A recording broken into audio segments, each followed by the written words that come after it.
Hey, good morning, everybody. It's Rick and Lee in the Freedom System. And I apologize. I thought Lee was going to be back today, but he is not yet. So still traveling. So I was going to co-host with him so you wouldn't have to see me driving, but here we go. So why am I driving? And I will pull over so that I can do this show safely. I'm driving because I'm going to stage a listing. And I have the listing signed, right? So I got a listing agreement, but they don't want to sell until June. I've been talking to these people since October, right? So they called me when I approached them in October, when I met with them in October for the very first time. They said, "Hey, we don't want to sell until June." I explored why. They said, "Well, we're doing new construction and the home's not going to be ready till June or July." And so I started letting them know, like, "Hey, it'd be nice to get pictures of the fall leaves. We can show the home through the seasons. I can get some snow pictures, some spring pictures. In fact, why don't we just go ahead and do the creative early? Why don't we just go ahead and we will showcase your home and get it ready for sale, right?" Well, so I walk into the home and the home is not ready to be sold. They've got grandparents living there, kids living there, multi generations. So I said, "Hey, listen, if we're going to do the creative early so that we can start some coming soon, according to clerical operations, do it within our brokerage because they don't want to sign in the yard knowing they're moving." So I said, "Why don't we do this?" And this is a risk, a calculated risk. And if you can bankroll it, sometimes it's worth it. This happens to be $1.5 million listing that I want to win. So I'm going a little bold with it, right? So I said, "Hey, we're going to stage the home for one day." And they said, "What?" I said, "Yeah, I'm going to bring my consultant over, my staging consultant. We're going to do a prep list. There's some stuff you can do with the stuff you have. But then we're going to drive a trailer full of furniture and accessories up. If you can get the grandparents and the kids out for one day, we're going to stage your house, do the creative, and then tear down the staging. And then you can live in your house as is for the next 2 or 3 months. No problem." So that's what we're doing today. I'm driving up to Longmont. It's about 45 minutes away. We're going to stage the house. My professional stagers are coming in. So we'll stage the house. I've got my photographer, videographer, drone guy. Everybody's coming up. We're going to do all the creative work, 3D scan, floor plans, the whole nine of a clean, beautiful staged house. And then tomorrow, all their stuff's going to be, or even tonight, they're going to live in the house as is, right? I'm going to get all the creative done. We'll get the single property website done. We'll get the 6-page brochure done. They have signed off on the contract already, the clear cooperation guidelines and our company documents on pocket listings. They said, "Hey, try to market this within your own brokerage first. We do not want the world knowing about this. We understand it is a risk and we might get less for our home. So we're going to take that risk together. We're going to do kind of a quiet listing here for the next month or so." The advantage of that too is you can kind of beta test the price, right? I think the home's worth 1.4. They want to go in at 1.5. We're going to haggle on that a little bit, but ultimately, as much as we can make a recommendation, it is ultimately the client's decision. So, and I can tell them the risks, the benefits, and the downfalls of making the decision they're going to make. So we'll go to market it quietly, in-house, pocket listing, clear cooperation guidelines. We'll go in-house. We'll bump test that price, right? We'll showcase the creative to 72,000 agents and see what they think the home is worth and see if there's any interest. Now, if we do that for a little while and there is no interest, I have it written into our contract that at some point we are going to go coming soon on the MLS, at which point we start getting a little bit more interest, right? We start getting a little bit more excitement. I can now start marketing in other places because other brokers are aware that the home is for sale and I'm not keeping it quiet. So we'll do coming soon for a while and then we'll eventually go live. When we do go live, though, the way we're going to do it is not just come willy-nilly any day you want, because like I said, it's a multi-generation home. So when we do finally go live, we're going to open up a showing window a couple weeks in advance and let people know this is your showing window. Plan for it, prep for it, because this is when you can get in. We're going to have one showing window this week. It's going to be 3 hours on Saturday, and that's when you can get in. Oh, by the way, your client is flying in from out of town, blah, blah, blah. Yeah, go drive the neighborhood, go look at the 3D tour, look at the floor plan, look at the model. It's pretty self-explanatory what this house is like. It's unavailable.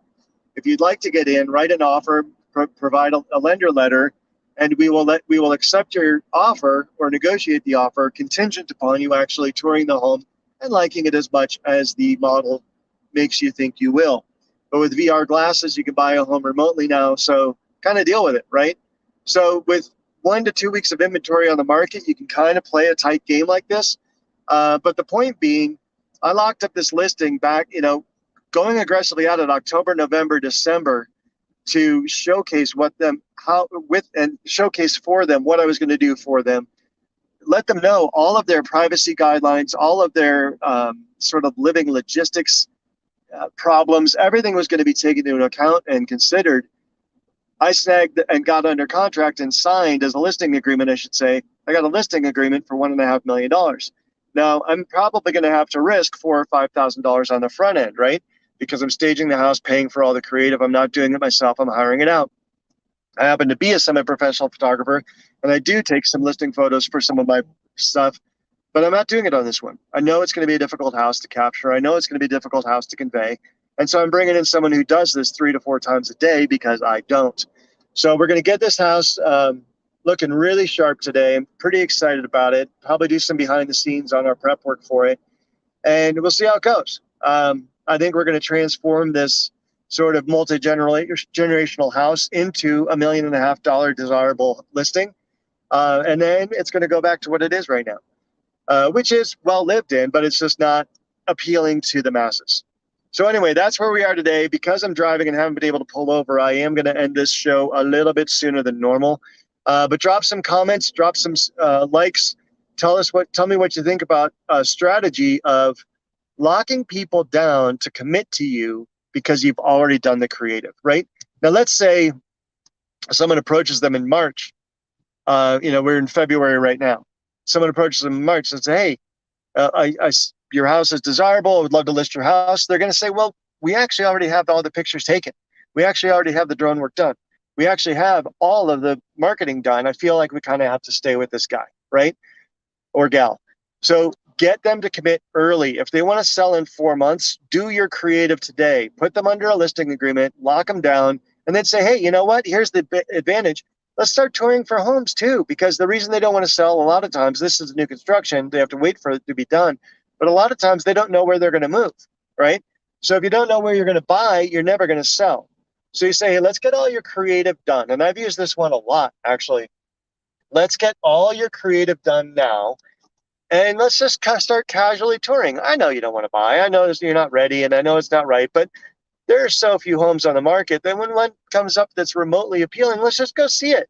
And that way, 4 months from now, when the right property does come up, you won't feel gun shy about pulling the trigger. And as far as being contingent, we just tell the listing agent, hey, we're going to flip a switch and turn it active because it's already built out in the MLS. The comps are already done and accurate. Marketing is already done. We literally flip a switch today on Friday, and we'll be under contract by Monday, and you won't have to worry about us being a contingent offer, right? And there are all sorts of other ways to avoid being contingent. You can become NOx certified like I am, and you can buy a home before you sell. All these other crazy things that have been introduced to the market to help people in a cash tight and inventory tight situation. So you can do all those things.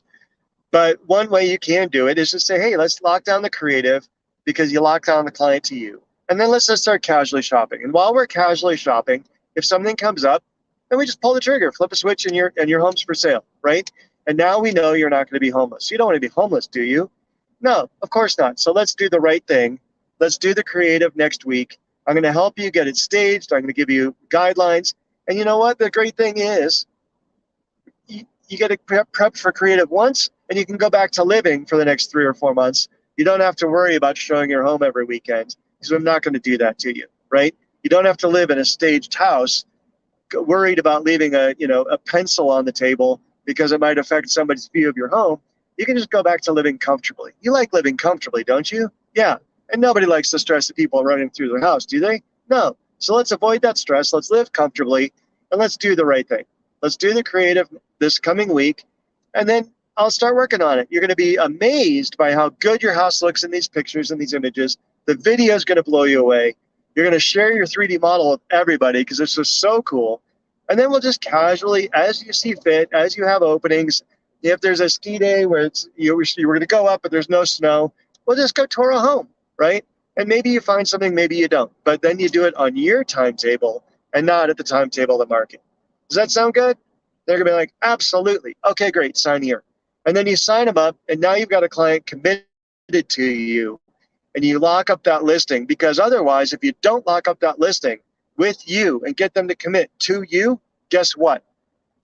2 months from now, they're going to say, oh, let's wait 60 days. In 60 days, they're going to go out, they're going to find a home they like, and they're going to list with where they're going to list their home with the listing agent on the home they just did an open house with, and you're going to lose out. And all the time and energy you just spent consulting with them, caring for them, investing in them, all that time and energy is going to be way new. There's a willing and able seller on the market, and you let them go because you didn't lock them down. So lock them down. Do the right thing. All right. Talk to you later, guys. Bye.